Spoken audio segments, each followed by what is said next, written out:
د بېنظیر روپۍ چې دی هغه شروع شوي دي. موږ به خپلې روپۍ څنګه چک کوو چې زموږ 100 روپۍ دي او موږ ته 100 روپۍ میلاو شوې. دغه شان د دې سره د ماشومانو وظیفه شته که نشته، ځکه موږ ته خو د بېنظیر روپۍ میلاو شوې، د ماشومانو وظیفه چې ده دا میلاو نه شوه.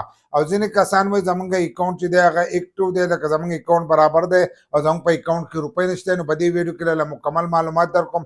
دا ویډیو معلوماتي او د غریبانو دپاره تاسو ویډیو راوالی، دا مخکې شیر کړئ چې نورو کسانو ته هم ورورسي، ځکه زیاتر داسې غریبانان دي چې هغو ته پته نشته چې زموږ په اکاونټ کې روپۍ جمع شوي دي که نه دي جمع شي، ځکه د هغو په اکاونټ کې اکثر روپۍ جمع شي او دوی لاړ نه شي او خپلې روپۍ چې دی دا راوانخلي. خو دې ځل ته هغه مسله چې ده دا ختمه شوې ده چې ستاسو روپۍ چې دي دا به اوس نه واپس کېږي او دغه به ستاسو په اکاونټ کې چې دی دا روپۍ به پرتې.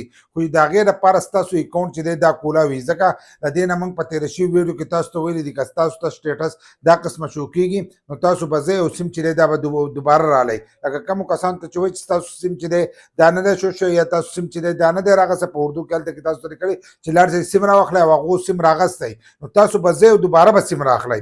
دوباره به سیم به دې راغلی چې تاسو ته کوم سیم میلاو شوی دی دغه غلط دی، یا پې تاسو زوړ سیم چې دی هغه ورخېجولی. نو د دې د وجې نه تاسو ته دغه مشکله چې دا راغلی ده. نو چې دغه مشکله راغلی ده نو لاړ شئ دفتر ته او سیم چې دی دا راواخلئ چې ستاسو اکاونټ چې دی دا کولاو شي. چې اکاونټ یو کولاو شو نو تاسو ته بیا دغه روپۍ راځي او دغه روپۍ به ستاسو په اکاونټ کې چې دي دا پرتې.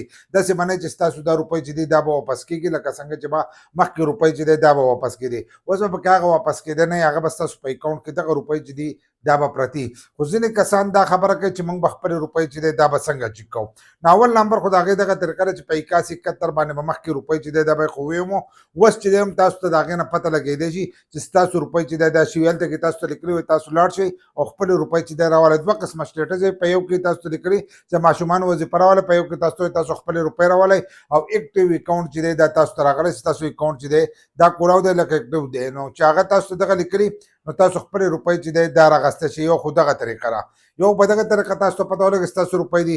یو چې د کم کس سره هغه ماشین وي هغه ماشین کې چې دی دغه روپۍ چې دی دا معلومیږي په هغه ماشین کې. یو چې کله تاسو دفتر ته لاړ شئ په دفتر کې هلته معلومولی شئ. دغه شانتې په دغه باندې 8171 وخت چې دی میسج راتلو بیا هم میسج راتلی شي د هغې نه تاسو ته په هغه طریقه باندې هم معلومیږي. اوس پکې یوه نوې طریقه چې ده هغه یو ځای شوي ده چې د هغې په تھرو تاسو ته پته لګي چې ستاسو 100 روپۍ دي او تاسو ته 100 روپۍ میلاو شوې. اوس تاسو ته راځي د بینک د طرفه میسج و.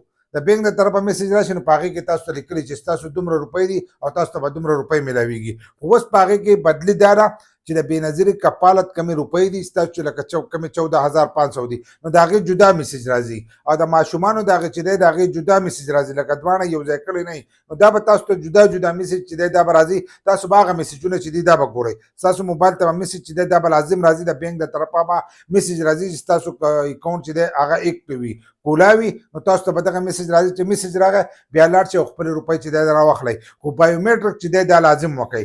اول خو لاړ شئ بایومیټرک وکړئ چې لیکلي دی چې بایومیټرک ستاسو وشي نو ستاسو اکاونټ چې دی دا کولاو شو. که روپۍ پکې جو میلاو به شي، که نه یو څو ورځې صبر به وکړئ ستاسو اکاونټ ته به دغه روپۍ چې دي دا به راشي. نو په دې طریقو باندې تاسو خپلې روپۍ چې دی دا چک کولی شئ. باقي د دې څه طریقه چې دا نشتي.